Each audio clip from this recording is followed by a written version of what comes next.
Қалдарыңыз қалай? Екінші видеоны сіздерге тартам. Осының алдындағы видеода сіздерге Google аккаунтты қалай алу туралы ақпарат бердім. Енді осы жолы Google аккаунтты алдық. Енді ары қарай осы Google аккаунтпен қалай жұмыс жасаймыз. Google аккаунттың ішінде нелері қамтылады? Қарап отырсаңыздар, кіргеннен кейін сіздер тіркелгеннен кейін осындай ақпарат шығады. Осы 4 бүшті бассаңыздар, осы Google аккаунтқа байланысты сіздер қолданатын программа APP-лар шығады. Бізге ең керегі Gmail, YouTube, Google дисктер керек. Мына Google дискті айтып кетейін.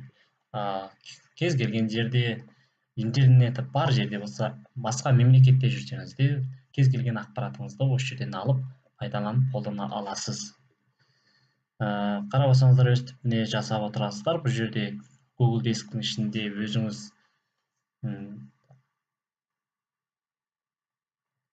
Word-мен, болмаса Excel-мен, болмаса PPT-мен жұмыс жасауларыңызға болады. Қарап отырсаңыздар, міне Word, слайд жасауларыңызға болады. Онда басқа да көптеген нелері бар.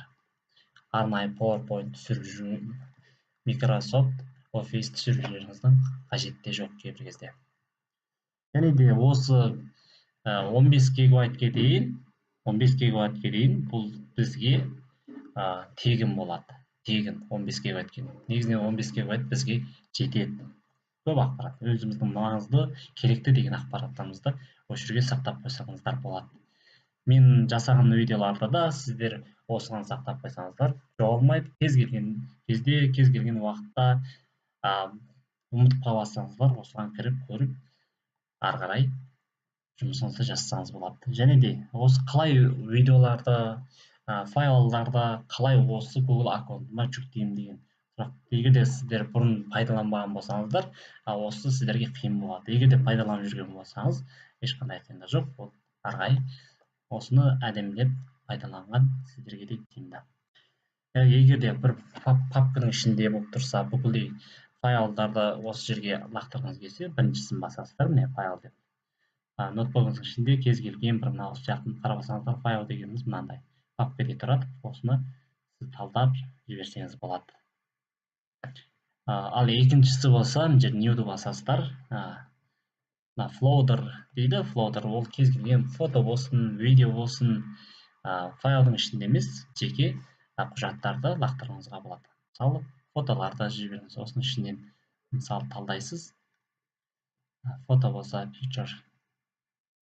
Мына жерде қазір мен алдында ноутбугымда жаңа бұзылып, жаңалағанға байланысты көптеген ақпараттарым мен жоғалып кетті. Қазір жаңадан сіздерге түсіріп жатырмын. Кез келген фото болсын, видео болсын шығаруыңызға болады. Ақпараттар болса болды. Бұл Google диск. Сіздер осыны пайдаланыңыздар. Әрине бұның ағылшынша болсын, қазақ тілі болсын, орыс тілі болсын, осы сайт бетін ауыстырып ары қарай жұмыс жасауларыңызға болады. Мына сеттингнан настройкадан басып, өзгертіп ары қарай.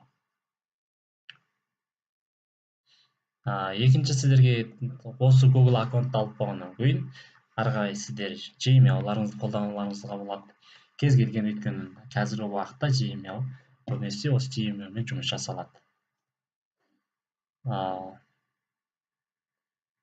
Gmail-мен жұмыс жасайсыздар.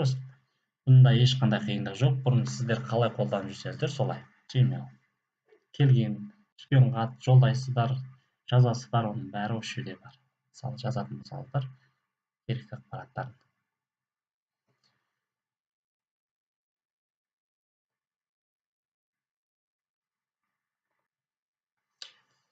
Енді ары қарай бізге YouTube каналдарыңызды көрсеңіздер болады. Өздеріңіз, егер де сіздерге қызығушылық болса, YouTube каналы ашып ары қарай жұмыс жасауларыңызға мүмкіндіктеріңіз бар.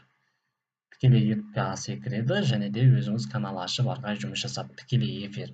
Алда болашақта егер де сіздерде осындай тікелей эфирмен жұмыс жасаймын деген кісілер болса, оны да әрине сіздерге бөлісіп үйрететін боламын. Оған біраз программалар керек, әрине.